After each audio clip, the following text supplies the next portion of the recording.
The stars had always called to humanity. For thousands of years, people looked up at the night sky and wondered what secrets waited among those distant lights. They built telescopes. They sent probes. They dreamed of touching the cosmos with their own hands. In the year 2157, that dream became reality. The first colonies spread across the solar system like seeds carried by the wind. Mars turned green under massive domes. The moons of Jupiter and Saturn became mining outposts. Millions of humans now lived among the stars they once only observed from Earth. Admiral Way stood on the bridge of the United Earth ship Prometheus, humanity's largest warship. She was a woman of 53 years, with gray streaks in her black hair and eyes that had seen too many battles. The ship floated near Saturn's rings, its metal hull reflecting the golden light of the distant sun. "Status report," she said, her voice calm and steady. "All systems normal, Admiral," replied Lieutenant Park from his station. "The patrol fleet reports no unusual activity." Nodded slowly. Earth had built a small but capable navy, 20 large warships, 50 cruisers, hundreds of smaller vessels. It was nothing compared to what they might face someday, but it was enough to protect human space. Or so they believed. The alarm came without warning. Red lights flashed across every console. The calm atmosphere of the bridge shattered in an instant. "Contact," Park shouted. "Multiple contacts at the edge of the system. They just appeared, I count. Admiral, I count over 300 vessels." His heart froze, but her face showed nothing. 300 ships. Their entire fleet was barely a tenth of that number. "Identify them," she ordered. "Unknown configuration. Unknown energy signatures. Admiral, they are not human." The words hung in the air like a death sentence. First contact. Humanity had always wondered if they were alone in the universe. Now they had their answer, and it came not as a friendly greeting but as an invasion fleet. "Open a channel," said. "All frequencies. Let them know we wish to communicate." The communication officer worked quickly. Seconds passed, then minutes. The alien fleet continued its approach, moving deeper into human space with terrible purpose. "They're not responding, Admiral." "Keep trying." More time passed. The alien ships drew closer. Their designs were strange and frightening. Sharp angles, dark metal that seemed to absorb light. No windows, no obvious weapons, but had commanded warships for 30 years. She knew danger when she saw it. Then the response came. The main screen flickered. An image appeared. The creature on the screen was nothing like any life form humanity had imagined. It stood on 4 legs like a horse, but its upper body rose vertically, ending in a head that resembled a snake. Its skin was purple and scaled. Its eyes were yellow with black slits. When it spoke, its voice was cold and mechanical, translated by some unknown technology. "We are the dominion of the eternal stars. We are masters of 5,000 worlds. We have ruled this galaxy for 100,000 years. Your species has been observed and judged. You are found to be primitive, dangerous, unworthy of freedom." Stepped forward. "I am Admiral Way of the United Earth Defense Force. We are a peaceful people. We have no quarrel with your dominion. We ask only to be left alone to develop in peace." The alien made a sound that might have been laughter. "Your wishes are not relevant, human. We do not negotiate with lesser species. We do not make treaties with animals. We demand your complete and unconditional surrender. Your worlds will become labor colonies. Your people will serve the Dominion. Your resources will feed our empire. This is not a request. This is your only path to survival." A cold silence fell over the bridge, felt the eyes of her crew upon her. They were waiting for her response. They were waiting to see what humanity would do when faced with extinction. "And if we refuse?" asked, her voice steady as iron. "Then you will be destroyed. Your cities will burn. Your children will weep for parents who will never return. Your species will be erased from history. You have one standard rotation of your planet to comply. The discussion ends now." The screen went dark. Turned to face her crew, young faces, scared faces, but also determined faces. These were the sons and daughters of Earth. They had grown up on stories of human courage. They had learned about ancestors who stood against impossible odds. They carried the blood of warriors and survivors. "Send a message to Earth," said. "Priority 1, we have made first contact. They are hostile. Tell them to prepare for war." On Earth, the news spread like wildfire through dry grass. Within hours, every human in the solar system knew what had happened. The governments of Earth gathered in emergency session.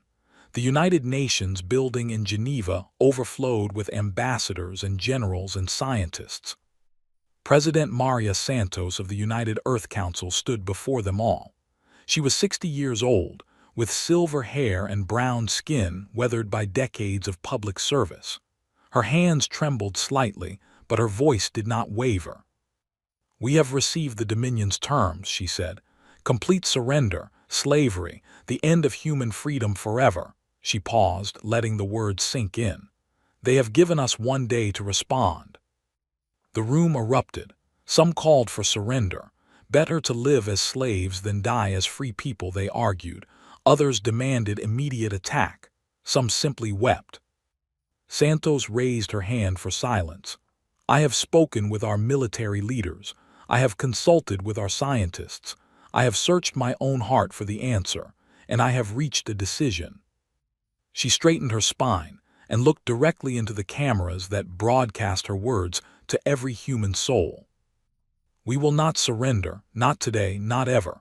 For 200,000 years humanity has faced extinction, ice ages, plagues, wars. Every time they said we could not survive, every time we proved them wrong, we are still here. We will always be here." She took a deep breath. "To the Dominion I say this. You do not know what you have awakened. You see a small species on a small planet. You see primitives barely reaching for the stars. But you do not see our hearts. You do not see our will. You have never faced anything like humanity." Her voice rose with each word.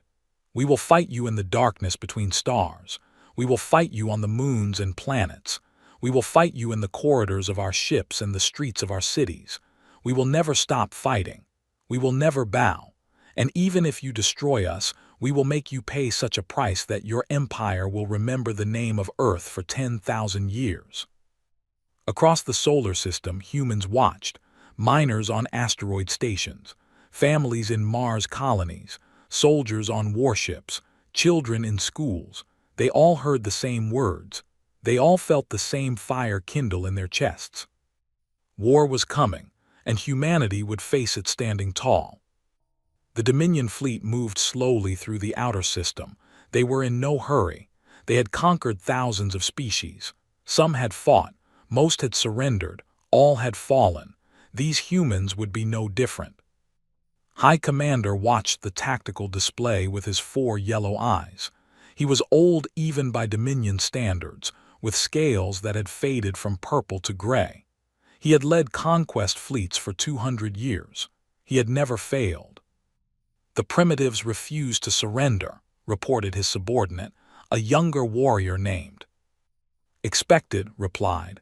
"The young species always resist at first. They do not understand the futility of opposing the Dominion. They will learn." "Shall I order the fleet to attack?"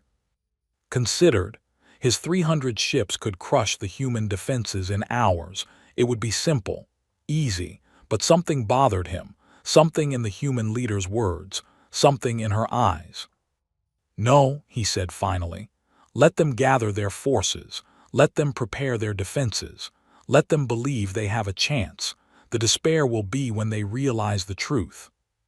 Shifted uncomfortably. "Commander, with respect, our orders are to conquer quickly and move on. The Empire has schedules to maintain." "The Empire will have its conquest," said sharply, "and I will have my victory in the manner I choose. The humans are different. I sense it. They deserve to face us at their best so that their defeat will be complete." On Earth, the hours ticked away. Factories that had built civilian ships now produced weapons. Scientists who had studied theoretical physics now designed better shields and missiles. Every able-bodied adult volunteered for service. Armies formed overnight. Defense platforms launched by the dozen. Admiral coordinated the fleet from the Prometheus. She studied the enemy formations. She analyzed their ship configurations. She searched for weaknesses. "They're too organized," she said to her tactical officer, Commander James Miller. He was a tall man from New York with dark skin and eyes that missed nothing. "Their formations are perfect, every ship in exact position, every movement synchronized." "That's a weakness?" Miller asked, confused. "Maybe. Perfect discipline means predictable behavior. They follow rules. They expect others to follow rules too," smiled grimly. "Humans are not known for following rules." "What are you thinking, Admiral?" "I'm thinking about history, about how small forces have defeated large ones throughout human history. The Greeks at Thermopylae, the English against the Spanish Armada, Vietnam, Afghanistan. Over and over, the larger force lost because they underestimated their enemy. We're outnumbered 30 to 1. Yes, and they're about to learn what that means against humans." The deadline arrived. Earth fell silent as the moment passed. Then, from deep space, the Dominion fleet began to move. 300 warships advanced in perfect formation. Their destination was clear. Their intent was destruction. Admiral opened a channel to the entire human fleet. Her words reached every ship, every station, every soldier and sailor preparing for battle. "This is Admiral, the enemy is coming. They think they know what they face. They think we are just another primitive species to be conquered. They are wrong." She paused, choosing her next words carefully. "Today, we fight not just for Earth. We fight for every human who ever looked up at the stars and dreamed. We fight for our children and their children and all the generations yet to come. We fight for the right to choose our own destiny." Her voice hardened. "The Dominion demanded our surrender. We responded with silence. Now we will respond with fire. Let them see what humanity can do. Let them learn why they should have left us alone." The first shots of the war erupted near the orbit of Neptune. A patrol of human destroyers encountered the vanguard of the alien fleet. The fight lasted only minutes. All 5 human ships were destroyed. But they did not die quietly. Before they fell, they damaged 3 enemy vessels. They sent back data about alien weapons and defenses. They proved that the Dominion ships could be hurt. News of the battle reached Earth within hours. 5 ships lost, thousands dead, but also damage inflicted, blood drawn. The aliens were not invincible. In the factories and training camps, the news spread. Workers hammered metal with renewed vigor. Recruits trained harder. The deaths of those first sailors became a rallying cry. They had fought. They had hurt the enemy. Now humanity would avenge them. High Commander received the damage reports with growing unease. 3 of his ships damaged by 5 primitive vessels. The repairs would take days. This was not how conquests usually proceeded. "They are more capable than we anticipated," observed. "Capable, yes, but it changes nothing. We still overwhelm them completely. Their defiance will only make their defeat more thorough." But's voice carried less certainty than before. The fleet continued its advance, past Neptune, past Uranus, through the cold darkness toward the inner system where humanity had built its civilization. On Mars, the largest human colony outside Earth prepared for siege. Governor Thomas Reed ordered all civilians into underground shelters. Military personnel manned defense stations. The red planet bristled with weapons, ready to make the aliens pay for every meter they took. "We can't stop them all," Reed said to his military commanders. "But we can slow them down. Every hour we buy gives Earth more time to prepare." "The people are ready," General replied. She was a stern woman from Egypt with a reputation for never retreating. They know what's at stake. They would rather die free than live as slaves. Then let's make sure some of us live free, Reed said, because that's the best revenge of all. Back on the Prometheus, Admiral finalized her battle plans. They were unconventional. They broke every rule of military engagement. They relied on human strengths that no alien could understand. "This is madness," Miller said when he saw the plans. "We can't possibly." "We can," interrupted. "Because we must. Because there is no alternative. Because humanity has always done impossible things when survival demanded it." She looked out at the stars. Somewhere in that darkness the enemy was coming. 300 ships, advanced technology, thousands of years of military experience. Against them stood humanity, young, outnumbered but not outmatched, never outmatched. "They demanded our surrender," said softly. "We will give them our answer, and they will never forget it." The war for human survival had begun. The Dominion expected a quick conquest. They expected broken spirits and begging for mercy. They expected another easy victory to add to their 1,000-year history of domination. They did not know what was coming. They did not understand the species they had awakened. They did not realize that in all the galaxy, in all the hundreds of thousands of conquered worlds, they had never faced anything like humanity. The fire was coming, and it would burn brighter than any star. The Dominion fleet crossed the asteroid belt on the 14th day of the war. 300 warships moved through the field of tumbling rocks like a dark river flowing through a forest of stone. High Commander stood on his command bridge, watching the tactical displays with growing frustration. They had lost 11 ships. Not to human weapons, not to direct combat. The humans had seeded the asteroid belt with hidden mines, tiny devices almost invisible against the billions of rocks and debris. When Dominion ships passed close, the mines activated, not enough to destroy a warship, but enough to damage engines, enough to rupture hulls, enough to force ships to fall back for repairs. "This is unprecedented," said, his voice carrying confusion. "What species wastes resources on such small attacks? They cannot defeat us this way." Remained silent for a long moment. He had conquered 43 worlds in his career. He had broken the spirit of species far more advanced than these humans, yet something was wrong. Something did not fit the pattern. "They are not trying to defeat us with mines," he finally said. "They are slowing us, bleeding us, making us afraid of every shadow. The Dominion fears nothing." "Then why do our ships now move at half speed? Why do our sensors scan every rock 3 times before we pass?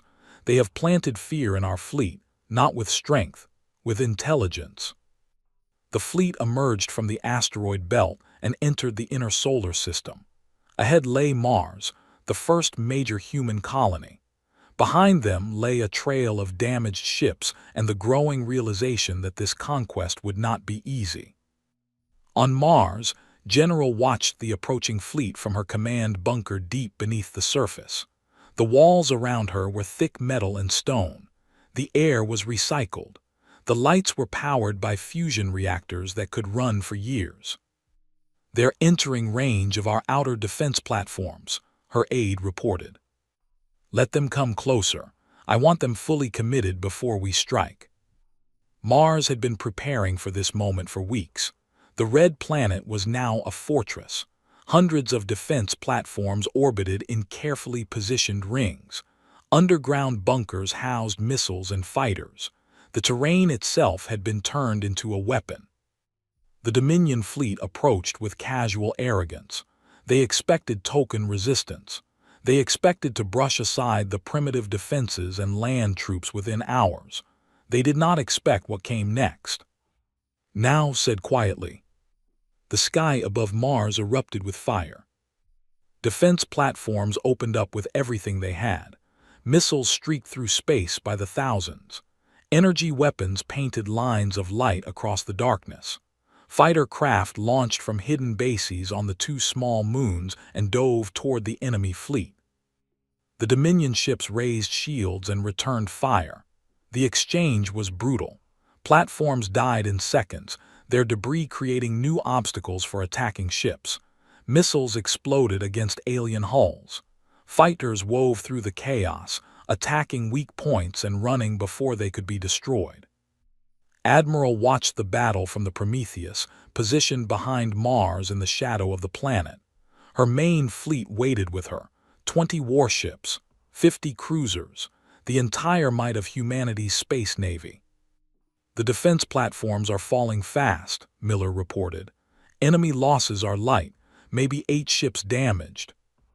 As expected, the platforms were never meant to stop them. They were meant to draw them in, to make them confident, to position them where we want them. On the Dominion flagship, watched the battle unfold. The human defenses were collapsing exactly as predicted. Soon Mars would be theirs. Soon the campaign would be half over. "Commander," a sensor officer reported, "I'm detecting power signatures from behind the 4th planet." The human fleet said, "They are coming to defend their colony. Finally, a real battle."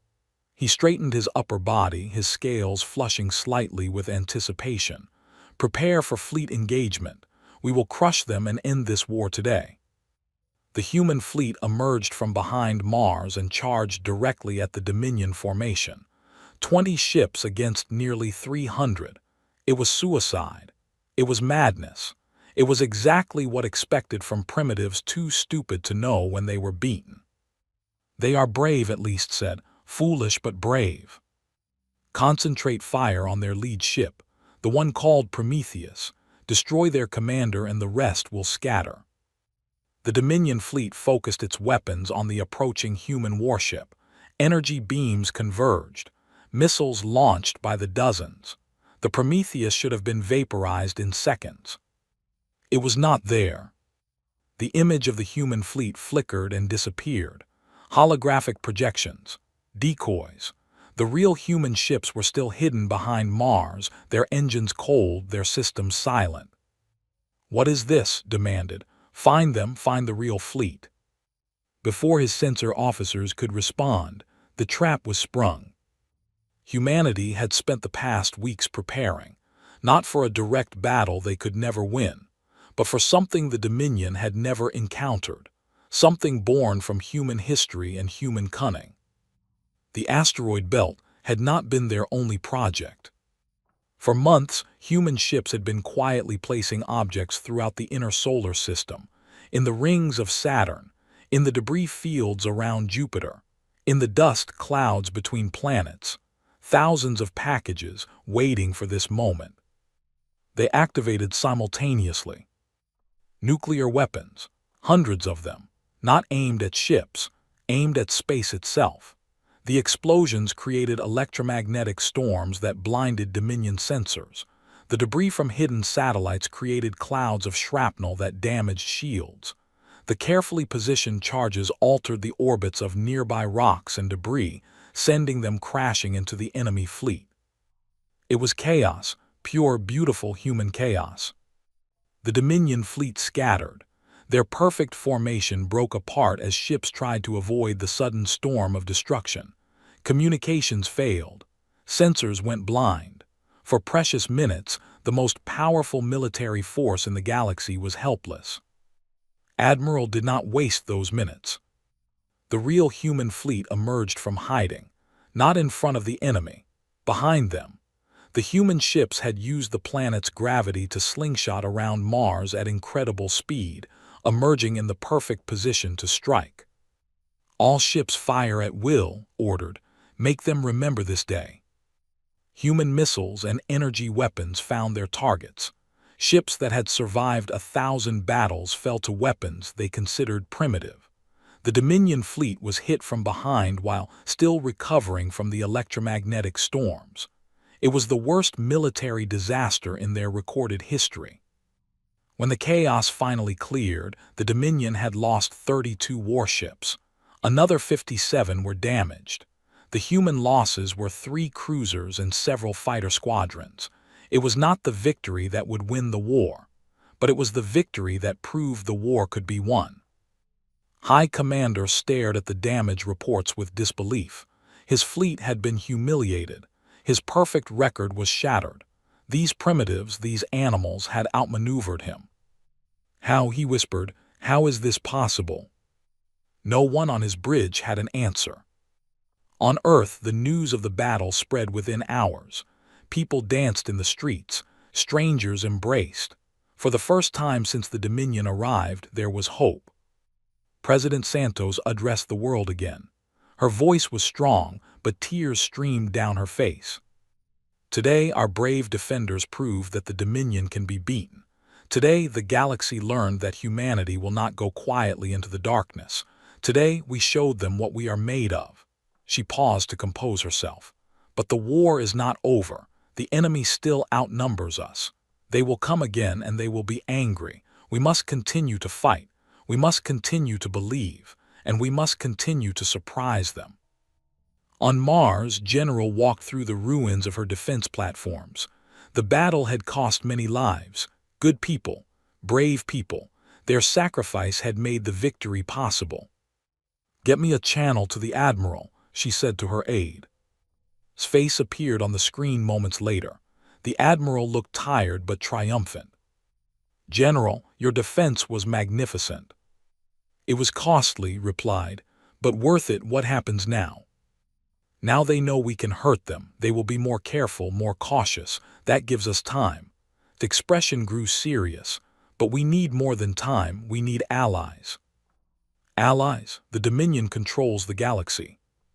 The Dominion has conquered thousands of species, enslaved billions of beings.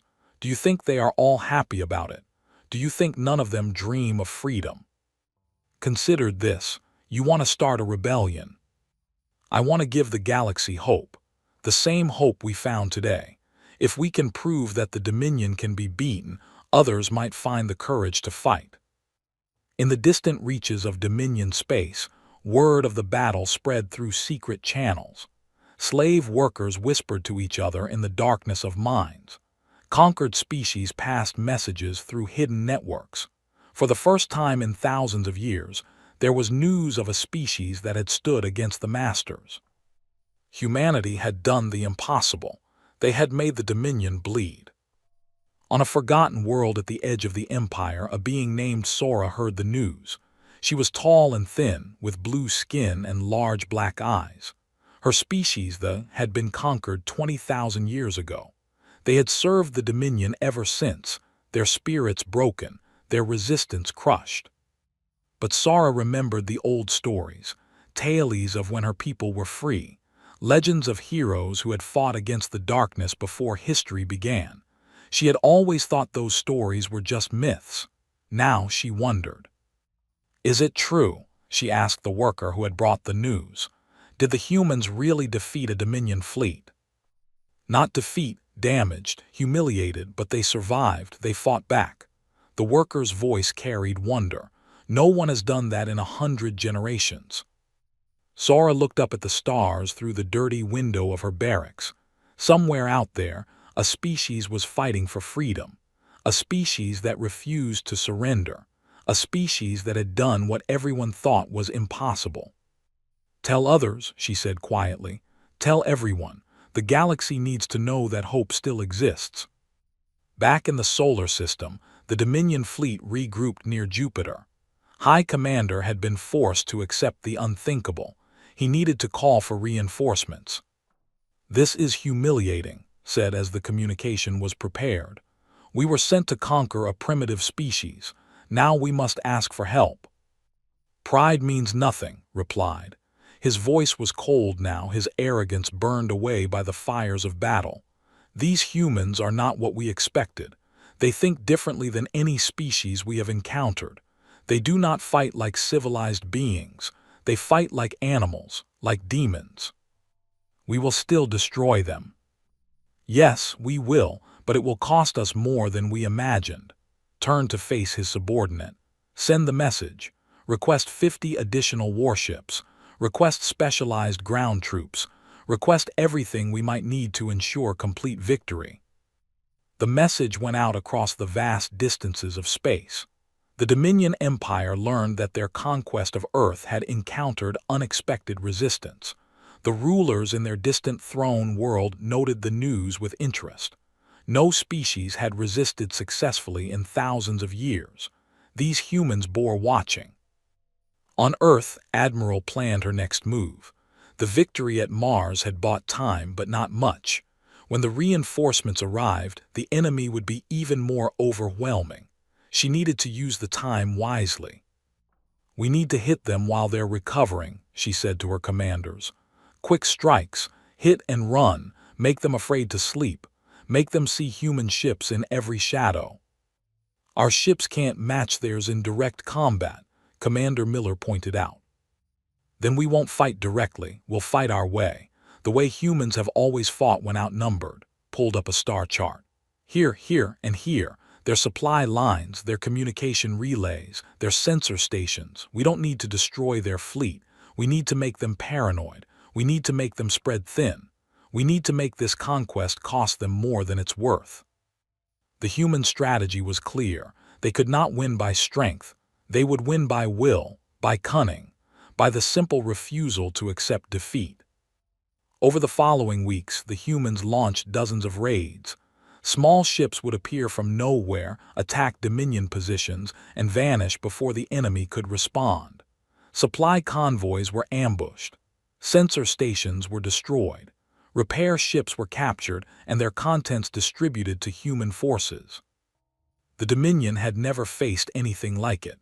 Their enemies always formed battle lines, always fought in organized formations, always followed predictable rules. Humans followed no rules. They attacked from any direction.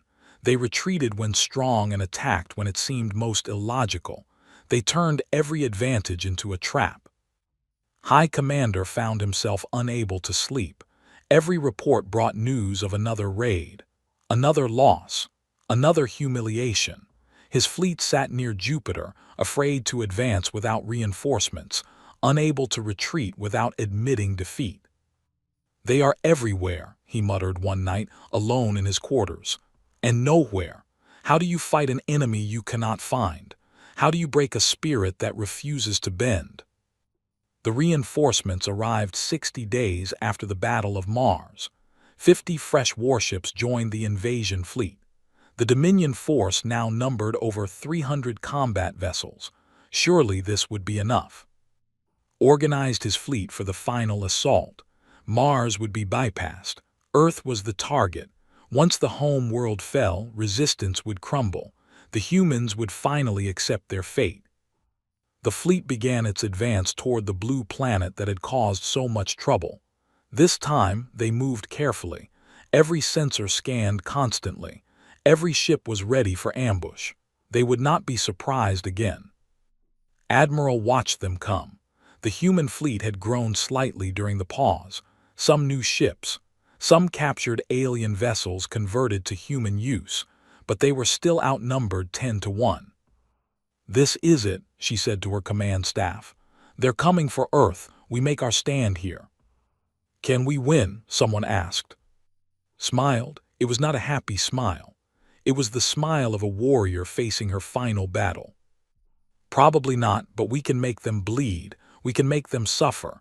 We can show the galaxy that even at the end humanity stood tall." She straightened her uniform. "And who knows, we've surprised them before. Maybe we'll surprise them again." The final battle for Earth was about to begin. The Dominion came with overwhelming force. Humanity waited with unbreakable will. The stars themselves seemed to hold their breath, waiting to see what would happen when an unstoppable force met an immovable spirit. The discussion had ended long ago. Now there was only fire. The Battle of Earth began on a Tuesday morning in Geneva. President Santos stood in the war room beneath the old United Nations building, surrounded by screens showing the approaching doom. 312 Dominion warships moved toward the planet like a swarm of metal locusts. "All civilian evacuation complete," her aide reported. "Underground shelters are at capacity. Those who couldn't fit have moved to the deep mountain bunkers." Santos nodded. Billions of people were now hiding beneath the surface of their home world. Children huddled in darkness with their parents. Old people who had never imagined such a day sat in cramped shelters, waiting to learn if they would live or die. "Admiral reports the fleet is in position," another aide said. "Tell her good luck. Tell her humanity is proud of every soul in that fleet." In orbit, Admiral prepared for the fight of her life. The human fleet had positioned itself between Earth and the approaching enemy. 30 warships, 70 cruisers, 400 fighters and bombers. It was the largest military force humanity had ever assembled. It was still pathetically small compared to what they faced. "They're entering weapons range," Miller reported. "Hold fire, let them come closer. Every shot has to count." The Dominion fleet approached in a new formation. Instead of the perfect lines they had used before, they now moved in overlapping groups. Each group covered the others. Sensors swept constantly for traps. They had learned from Mars. They would not be surprised again. High Commander watched the human fleet with grudging respect. They don't run. Even now, facing certain death, they don't run. "It is impressive," admitted. "Foolish but impressive." "Perhaps not so foolish. They fight for their home, their families, everything they love. Such motivation can make even weak beings dangerous." Raised his upper body to its full height. "But it will not save them. All ships prepare to engage." The battle began with an exchange of long-range fire. Missiles and energy beams crossed the void between the fleets. Dominion shields deflected most of the human attacks. Human ships took damage but held formation. "Return fire all batteries," ordered. "Concentrate on their lead elements." The human weapons were not as powerful as the alien ones, but humanity had learned some things from the captured ships and the previous battles. Their targeting was precise. Their timing was perfect. Several Dominion vessels in the front took multiple hits. One exploded as its reactor failed. "First blood," Miller said grimly. "First of many, keep firing." The fleets closed. The battle became chaos. Ships wove through each other's formations. Fighters darted between giant warships. Explosions lit the darkness like new stars being born. The humans fought with everything they had. Every ship, every sailor, every pilot gave their absolute best. They knew they were outnumbered. They knew they were probably going to die. They fought anyway. Captain Sarah commanded the cruiser Beijing. Her ship had been hit 6 times already. Fires burned on 3 decks. Half her crew was dead or wounded. She kept fighting. "Target that destroyer on our port side," she ordered, her voice hoarse from smoke. "Hit them with everything we have left." The Beijing fired its remaining missiles. The alien destroyer's shields failed. The next salvo tore through its hull. The enemy ship broke apart in a shower of debris. "Got you, you bastards," whispered. Then another energy beam struck her ship. The Beijing died in fire, taking her captain and surviving crew with her. Admiral watched the Beijing's death on her tactical display. Another good ship gone. Another brave crew lost. But they had taken an enemy with them. That was all anyone could ask. The battle raged for 6 hours. The human fleet was pushed back step by step. Ships fell one by one. The defense platforms around Earth added their fire, but it was not enough. Nothing was enough. When the fighting finally paused, the human fleet had been reduced to 11 warships and 23 cruisers. The Dominion had lost 41 vessels. It was an impressive ratio for the defenders. It was still not enough to matter. "They're regrouping," Miller said, "probably preparing for the final push." Looked at the damage reports. The Prometheus was badly hurt. Half her weapons were offline. Her shields were failing. Her crew was exhausted. "This is Admiral to all ships," she broadcast. "You have fought magnificently. History will remember your courage, but the battle is not over. We have one more card to play." Throughout the fight, a small group of ships had remained hidden behind the moon. 12 vessels, not warships. Something else entirely. Something humans had been building in secret since the war began. Operation Prometheus is authorized, said. God forgive us for what we're about to do. The 12 ships emerged from behind the moon and accelerated toward the Dominion fleet. They were not heading for the warships. They were heading for something behind them, the massive vessel that served as the mobile headquarters for the invasion, the ship where High Commander directed the conquest. Commander, a sensor officer shouted on the Dominion flagship. 12 human vessels approaching at high speed. They're heading directly for us. Destroy them, ordered. Weapons fire reached out toward the approaching ships. Several were hit. Several exploded, but the rest kept coming. They were not trying to survive. They were not trying to escape. They're going to ram us, realized with horror. Impossible. No species wastes lives so. The first ship struck the flagship's shields. The shields held, but the impact shook the entire vessel.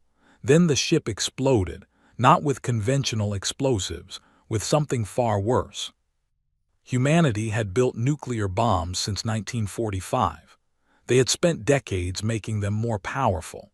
The weapons aboard those 12 ships were the most destructive devices humanity had ever created. Each one carried enough power to destroy a small moon. The first explosion collapsed the flagship's shields. The second tore through its outer hull. The third and fourth reached the reactor core. High Commander had time for one final thought before the light consumed him. He thought about how wrong they had all been, about how this primitive species had proven more dangerous than anything the Dominion had faced in 100,000 years. Then he was gone. The flagship's destruction sent shockwaves through the Dominion fleet. Their commander was dead. Their coordination was broken. Ships that had been advancing now hesitated, waiting for orders that would never come. Admiral seized the moment. All ships attack, give them everything. The surviving human vessels charged forward. It was suicide, but it was glorious suicide. They tore into the confused enemy formation, targeting damaged ships and command vessels. For a brief, shining moment, the battle turned. But moments end. The Dominion fleet was vast. Even without its commander, even in confusion, it was still overwhelmingly powerful. New commanders took charge. Order was restored. The counterattack came with devastating force. The human fleet was destroyed. Ship after ship fell. Admiral watched her command shattered around her. The Prometheus took a direct hit to its bridge. She was thrown across the room. Blood filled her vision. Darkness crept in from the edges. "It's been an honor," she whispered to no one in particular. Then there was only silence. The battle was over. The human fleet was gone. Earth lay defenseless. But the Dominion had paid a terrible price. 119 ships destroyed. Their high commander killed. Their confidence shattered. What should have been an easy conquest had become the bloodiest single battle in their recorded history. The new commander, a warrior named, looked at the blue planet below. Victory should taste sweet. Instead, it tasted like ash. "Begin the bombardment," he ordered. "Destroy their cities, break their will." "Wait," the voice came from behind him. An older officer, one who had served under for decades. "Commander, I advise caution." "Caution, we have won." "Have we? Look at the casualty reports. Look at what this single planet has cost us. If we destroy them now, we destroy a species that might be useful to the Empire. But if we show them mercy, they might eventually serve us." Considered this. His instinct was to burn the planet to cinders. But the old officer had a point. The Empire always sought useful servants, and these humans were clearly capable warriors. "Very well, we will demand their surrender one more time. If they refuse." He let the threat hang in the air. The message went down to Earth. President Santos received it in her bunker, surrounded by the ashes of her world's hopes. The fleet was gone. The orbital defenses were gone. Earth was helpless. "They want our surrender," she said to her remaining advisors. They say they will spare us if we submit." The room was silent. What else could they do? The fight was over. They had lost. But Santos remembered something Admiral had said before the battle, about hope, about showing the galaxy that resistance was possible, about the importance of never giving up. "We will not surrender," she said. Her voice was tired but firm. "We will negotiate, we will delay, we will do whatever we have to do to buy time."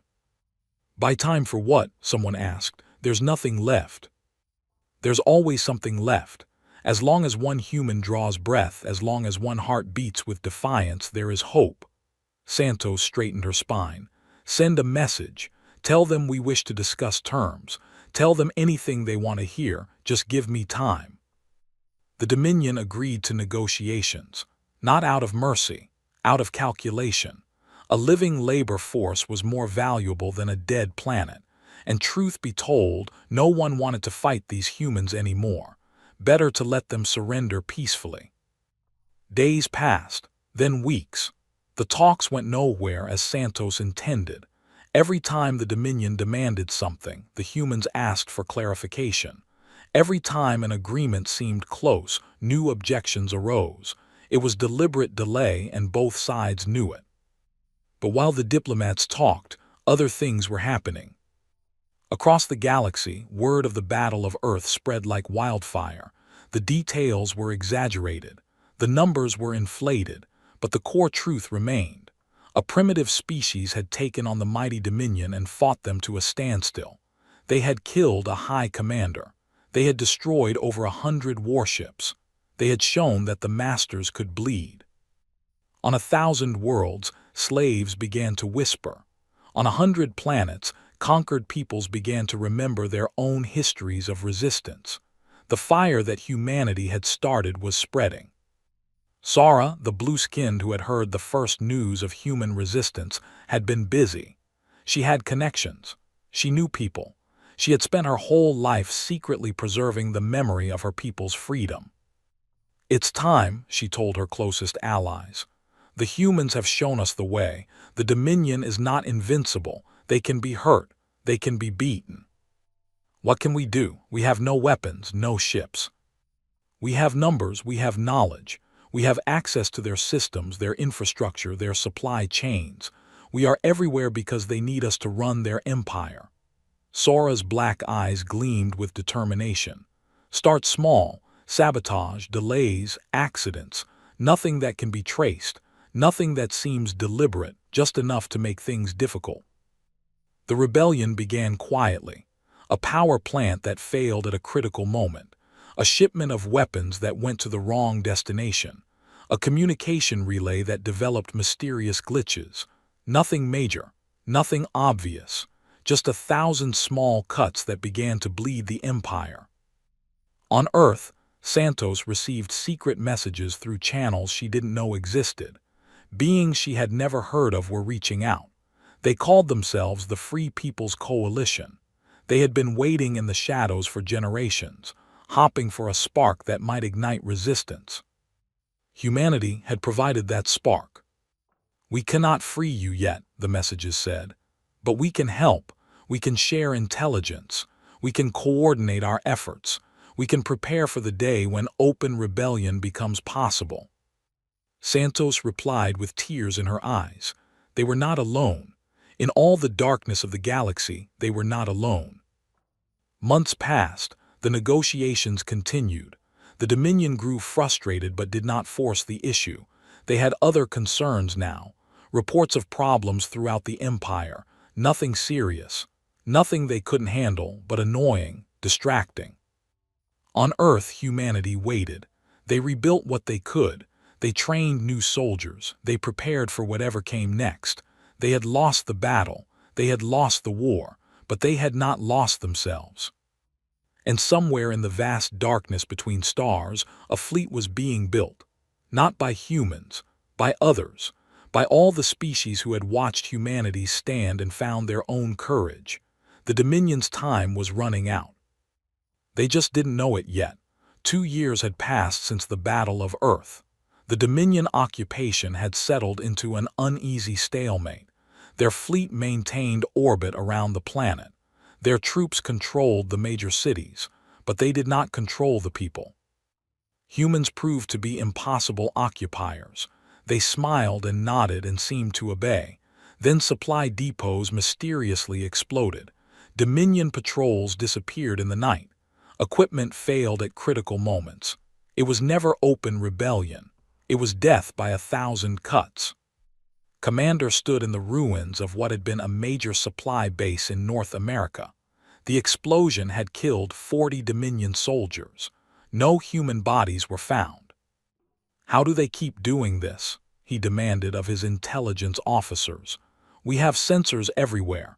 We have patrols constantly. We have informants in every community." "The humans have a saying, Commander," one officer replied. "They call it guerrilla warfare. They have been practicing it for thousands of years." "Then we must break them, make examples, show them the cost of resistance." They tried. They executed suspected rebels. They burned villages. They implemented curfews and restrictions and punishments. Nothing worked. The resistance only grew stronger. Every act of cruelty created 10 new rebels. Every execution created 100 sympathizers. President Santos led the resistance from a network of hidden bunkers. She moved constantly, never staying in one place more than a few days. The Dominion had tried to capture her dozens of times. They always failed. "Report from the coalition," her aide said one morning. "The rebellion is spreading. 23 worlds have reported significant resistance activity. The Dominion is being forced to divert military resources from all over the empire." Santos smiled. It was happening. The fire they had started was burning across the galaxy. "What about the fleet?" "Still building. They have contributed significant resources. They have provided technical expertise. Several other species are sending whatever they can spare." The aide paused. "They estimate another year before they're ready." "A year? We need to hold out for one more year." On the Dominion throne world, far across the galaxy, the Eternal Council met in emergency session. These were the rulers of the Empire, ancient beings who had guided the Dominion for. They were not pleased. "The situation in the Sol system is unacceptable," said Counselor, the eldest among them. 2 years and we still do not have full control. Our resources are being drained. Our reputation is suffering." "The humans are unlike any species we have encountered," replied via holographic connection. "They do not break. They do not submit. They continue to resist no matter the cost." "Then exterminate them. We have done so with troublesome species before." "With respect, Counselor, that would be unwise. The humans have become a symbol. Other species are watching. If we destroy them, we prove that the only way to deal with our rule is to fight. If we break them peacefully, we prove that resistance is futile."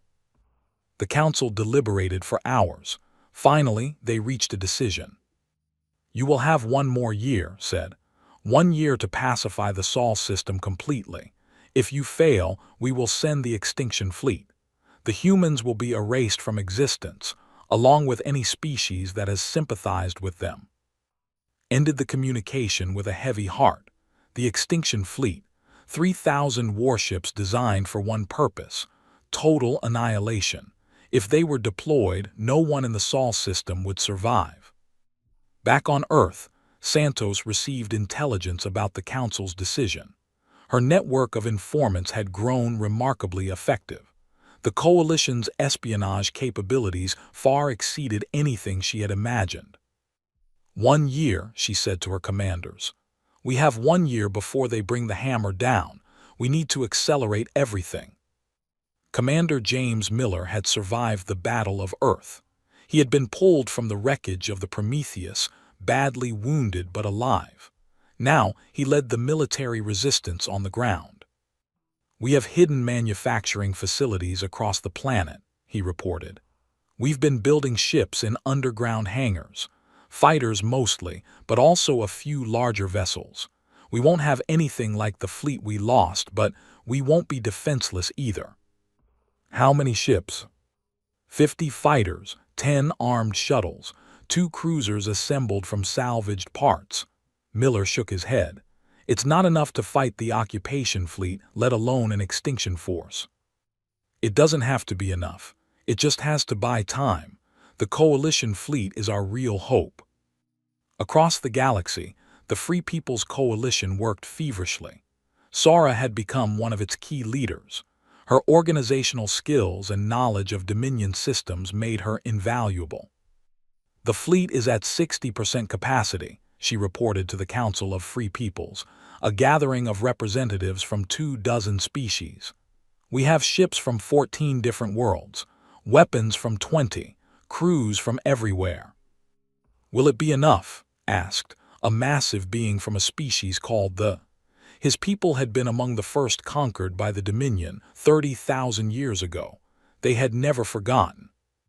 Honestly, I don't know. The Dominion has overwhelming numbers. Even if we combine every ship we can gather, we'll be outnumbered badly. Sara paused. But the humans taught us something important. Numbers aren't everything. Courage matters, cunning matters. The will to fight matters more than anything. Then we fight, said simply. We fight and we die free, or we fight and we win. Either way, we are no longer slaves. The other representatives nodded.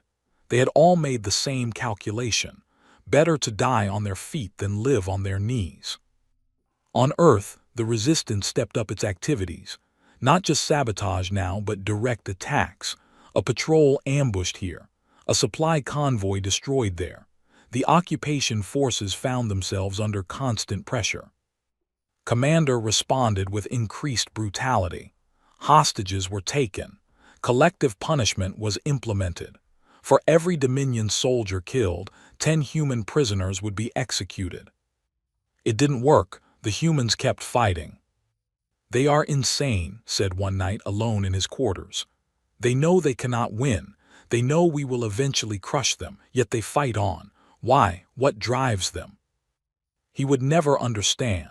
He had been raised in a culture where obedience was absolute and resistance was unthinkable.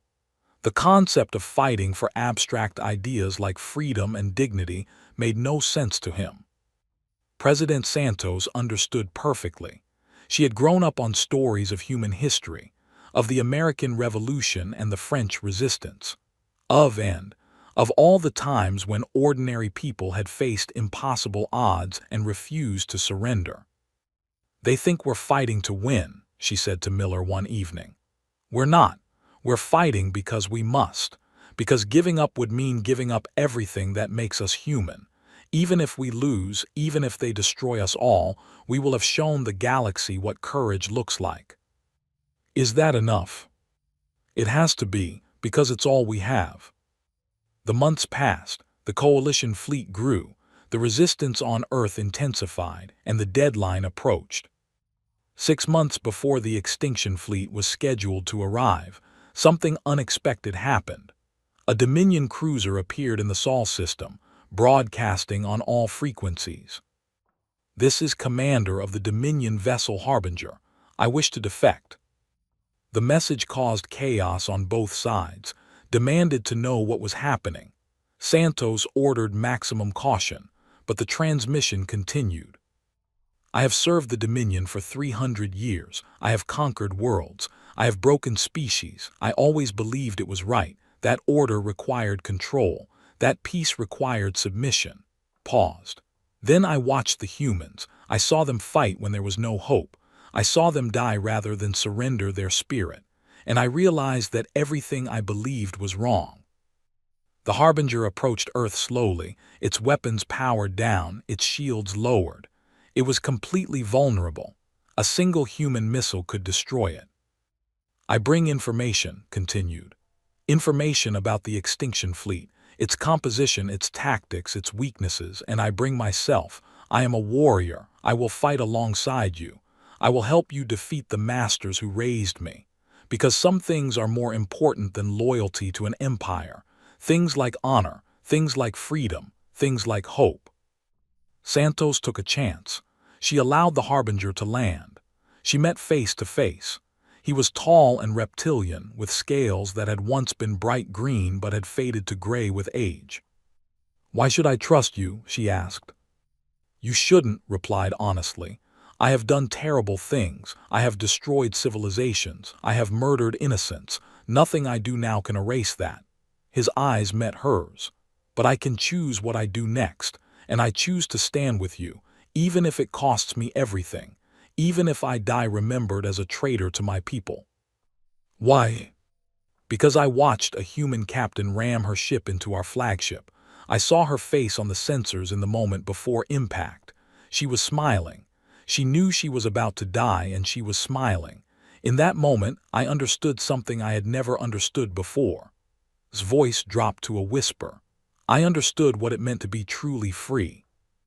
Santos studied him for a long moment. Then she extended her hand. "Welcome to the Resistance, Commander." The information provided was invaluable. Details about the extinction fleet's composition, weaknesses in their command structure, blind spots in their sensor networks. It was exactly what the coalition needed. "We can beat them," Sora said when she reviewed the data. "Not easily, not without cost, but we can beat them." The coalition accelerated its preparations. Ships that had been months from completion were rushed into service. Crews trained around the clock. Weapons were stockpiled. Strategies were developed and refined. On Earth, the resistance shifted focus. Instead of attacking occupation forces, they began preparing for the coming battle. Underground hangars were expanded. Hidden bunkers were strengthened. Every human who could hold a weapon was trained to fight. Commander sensed that something had changed. The attacks had slowed. The humans were quieter. It should have been a relief. Instead, it made him nervous. "They're planning something," he told his officers. "I can feel it. They're not giving up. They're gathering strength." For what? They have nothing. They had nothing 2 years ago. They still nearly defeated us. Stared out at the blue planet below. "Never underestimate humans. That was a mistake. I will not repeat it." 3 months before the deadline, the coalition fleet was ready. 400 warships from 18 different species. The largest unified force the galaxy had seen in 100,000 years. It was still less than half the size of the extinction fleet. "It's time," Sora announced to the Council of Free Peoples. "We move on the Sol system, we relieve Earth, and then we face whatever comes next." "The extinction fleet will follow us," pointed out. "I'm counting on it. If they come to the Sol system, they leave the core worlds undefended. Other species will see their chance. The rebellion will spread faster than they can contain it." "You're betting everything on one battle." Humanity bet everything on standing up to the Dominion. They inspired us to do the same. Now it's time to show them they're not alone. The coalition fleet began its journey toward Earth. Faster-than-light travel would take 2 months. By the time they arrived, the extinction fleet would be close behind. The final battle was coming. The fate of Earth and the galaxy would be decided. On both sides, warriors prepared for what they knew would be the fight of their lives. The Dominion had ruled for 100,000 years. They had conquered every species that opposed them. They had never faced anything like what was coming. And humanity, battered and occupied but unbroken, waited for their allies. The fire was about to consume everything, and from the ashes something new would rise. The coalition fleet emerged from hyperspace on the edge of the Sol system. 400 warships from 18 species, united by a common cause. At their head flew the flagship Defiance, commanded by Sora of the... She looked at the tactical display and felt a surge of emotion. Earth, the small blue planet that had started everything. The world that had shown the galaxy what resistance looked like. "Send a message," she ordered. "Let them know they're not alone." On Earth, President Santos received the transmission in her bunker. She had known the coalition was coming. She had not been prepared for how it would feel to see those ships appear on her screens. "They came," she whispered, tears streaming down her face. "They actually came." Around her, hardened resistance fighters wept openly. For 2 years they had fought and bled and died. For 2 years they had held on to hope when there seemed to be no reason for hope. Now that hope had arrived. Commander watched the coalition fleet with growing alarm. 400 warships. Where had they come from? How had such a force been assembled without Dominion intelligence knowing? All ships battle stations, he ordered. Form defensive formation around the planet. We must hold until the extinction fleet arrives. The occupation fleet numbered 200 vessels. They were outnumbered, but they had advantages. They controlled the orbital space. They had the planet as hostage. They could threaten to bombard Earth if the coalition attacked. Sora understood the situation perfectly. They'll hide behind the humans, she said to her commanders. They'll threaten to destroy the planet if we attack. Then what do we do? Asked who commanded the contingent. We give them another option. You're up. Commander broadcast on all Dominion frequencies. His voice carried across the fleet, reaching every soldier and sailor under his command. Brothers and sisters of the Dominion, I am commander of the Harbinger. You know my record, you know my history. I was one of you once. I believed what you believe. Then I learned the truth. He paused, letting his words sink in. The Dominion is built on lies. They tell us we bring order to chaos. We bring slavery. They tell us we civilize primitives. We destroy cultures. They tell us resistance is futile. Humanity has proven that is false. Ordered jammers activated but had planned for that. Coalition ships boosted his signal, cutting through the interference. You have a choice now. You can fight for masters who see you as tools, who will sacrifice you without thought, who care nothing for your lives or your honor, or you can join us. Join the species who remember what freedom means. Join the humans who would rather die than kneel. Enough, roared. Prepare to engage the enemy. The first ship that tries to defect will be destroyed. But doubt had been planted. The Dominion soldiers had watched humanity fight for 2 years. They had seen courage they couldn't understand. They had wondered in their private moments what drove these beings to such resistance. Some would fight for the Dominion to the end.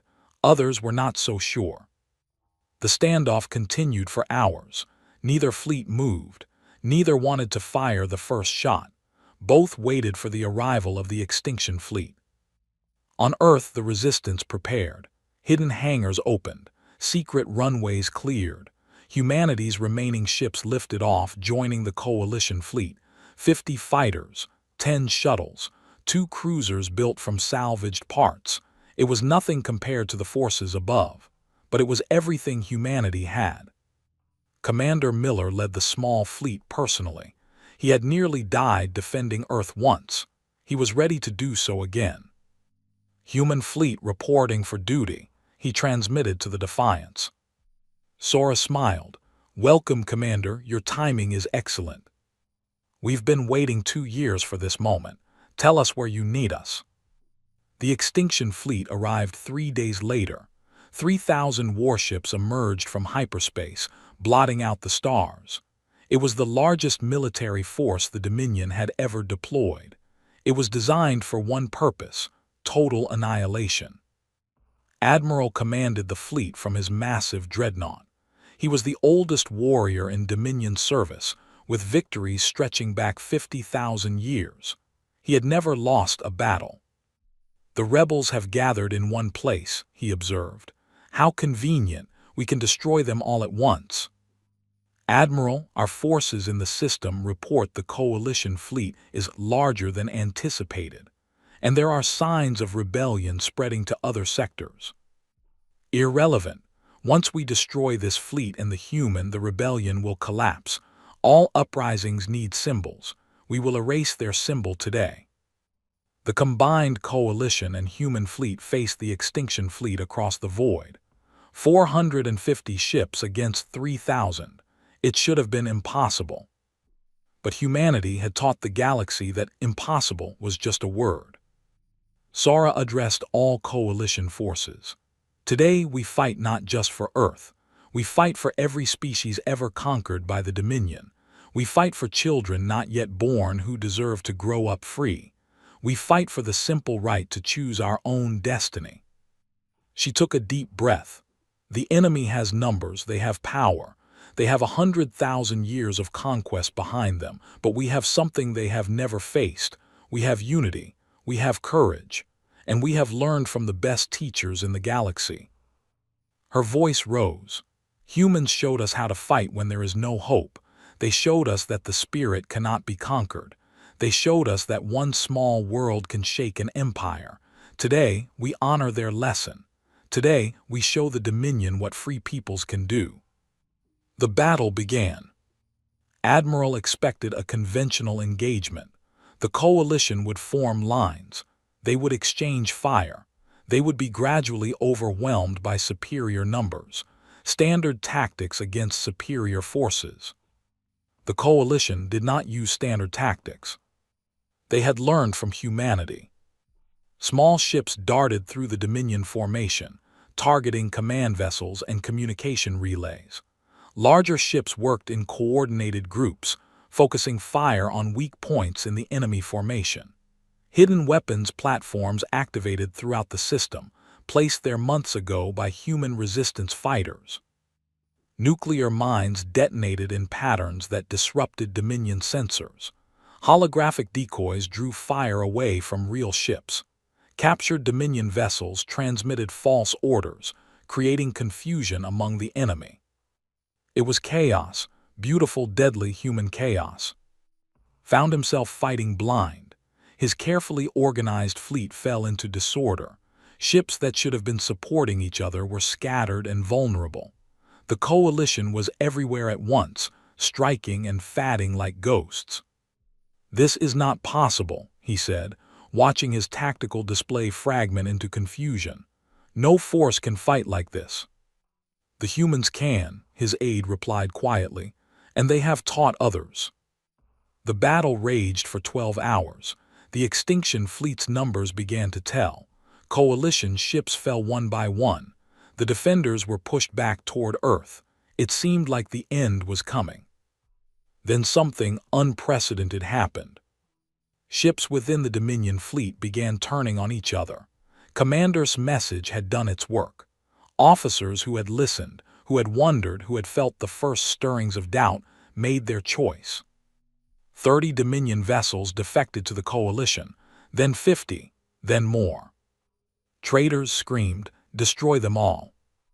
But the defections threw his fleet into even greater chaos. Former allies now fired on each other. Command structures collapsed. The perfectly organized war machine tore itself apart. Admiral found his flagship surrounded. Coalition ships on every side, defecting Dominion vessels blocking his escape. His shields were failing. His weapons were depleted. He had lost. "Surrender," Sora transmitted. "Your fleet is broken. Your cause is lost. Further fighting will only cost more lives." Considered his options. He could fight to the death. He could take as many enemies with him as possible. It was the Dominion way. But as he looked at the tactical display, as he watched his empire crumble around him, he finally understood. The Dominion had always won because they faced enemies who fought alone. Enemies who could be conquered one at a time. These enemies had united. They had inspired each other. They had become something greater than the sum of their parts. "I surrender," said. The words felt strange in his mouth. He had never spoken them before in 50,000 years. The battle was over. The extinction fleet was shattered. Over 1,000 ships destroyed. Hundreds more captured or defected. The greatest military force the Dominion had ever assembled, defeated by slaves and primitives and one small blue world that refused to kneel. On Earth, people emerged from their shelters. They looked up at the sky and saw the flashes of the distant battle.